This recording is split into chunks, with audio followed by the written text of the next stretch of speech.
Baik, terima kasih Taufik di Angkasa Puri. Assalamualaikum dan salam sehati sejiwa. Pelantikan Datuk Amar Abang Johari Tun Openg sebagai Ketua Menteri Sarawak yang baru turut mendapat sokongan dan disambut baik para pemimpin parti politik dan pemimpin negeri di Sabah. Rata-rata pemimpin yang ditemui RTM menyuarakan keyakinan terhadap kepimpinan Ketua Menteri Sarawak yang baharu itu dalam meneruskan legasi kepimpinan Allahyarham Tan Sri Adinan Satem untuk membangunkan dan memajukan rakyat serta negeri Sarawak.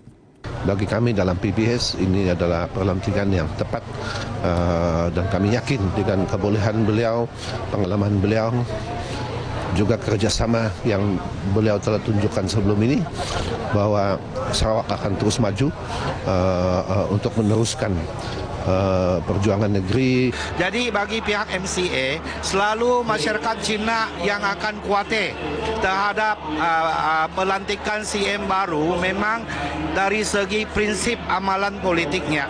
Tetapi apa yang kita telah baca daripada surat khabar bahawa Abang Johari iaitu CM yang baru telah mengatakan kenapa dia tidak sayangkan masyarakat Cina kerana isteri dia juga seorang Cina. Jadi kenyataan ini akan memberi satu gambaran yang baik dan juga persepsi yang baik.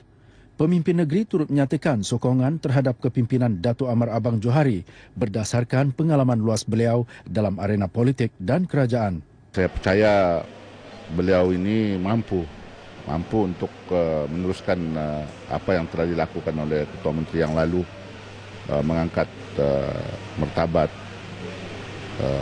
pembangunan, kemajuan di negeri Sarawak. Seorang pemimpin yang telah lama di dalam perjuangan politik beliau, melebihi 30 tahun, dan seorang saya tengok pemimpin PBB yang begitu taat dan setia, yang selama itu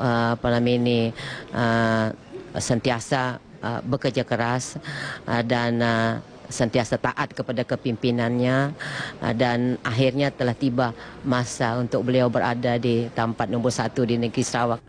Datuk Amar Abang Johari dilantik sebagai Ketua Menteri Sarawak ke-6 menggantikan Allahyarham Tan Sri Adinan Satem yang meninggal dunia Rabu lepas. Tamu Pekan Tongot akan dinaik taraf menjadi tamu Mega Pekan Tongot bermula Februari ini. Tamu berkenaan akan mengguna pakai konsep 3B iaitu berniaga, bersukan dan berhibur. Ahli Dewan Undangan Negeri Adun Kuamut, Datuk Masyung Bana berkata, keputusan menaik taraf tamu berkenaan bagi memperkenalkan daerah Tongot sebagai satu destinasi pelancongan baharu bagi kawasan pedalaman negeri ini selain memberi peluang kepada peniaga tempatan untuk menjana pendapatan. Kita juga menjemput para pejuang dan peminat sukan untuk datang ke daerah Tongot untuk bersukan dalam apa juga jenis sukan dan sebagainya. Kepada pencinta-pencinta hiburan, kita juga alalokan datang ke Tongot untuk berhibur. Dalam bentuk hiburan, menyanyi, tarian, ataupun mungkin persembahan-persembahan yang bersifat kebudayaan dan sebagainya. Itu yang kita panggil sebagai 3B dalam tamu Mega ini. Datuk Masyung menyatakan demikian kepada pemberita RTM dalam sidang media selepas mempengerusikan mesyuarat jawatan kuasa induk khas tamu Mega Pekan Tongot di Pejabat Daerah Tongot.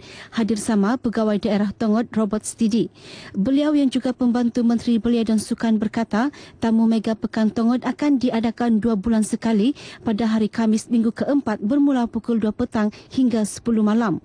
Pelancaran tamu tersebut akan diadakan pada 23 Februari depan. Jika dahulu pengangkutan air menjadi satu-satunya jalan yang menghubungkan penduduk pedalaman di daerah kecil Paitan dalam Dewan Undangan Negeri Dun Sugut, kini semuanya telah berubah. Terletak kira-kira 250 km dari Bandar Sandakan, daerah kecil Paitan kini boleh dihubungi melalui pengangkutan darat apabila kerajaan membina dan menyelenggara jalan raya sekaligus mengubah lanskap kehidupan komuniti di kawasan sekitar. Laporan lanjut bersama-sama wartawan Iswadiman Syamsuddin dan Jurukamera Muhammad Nizam Encik.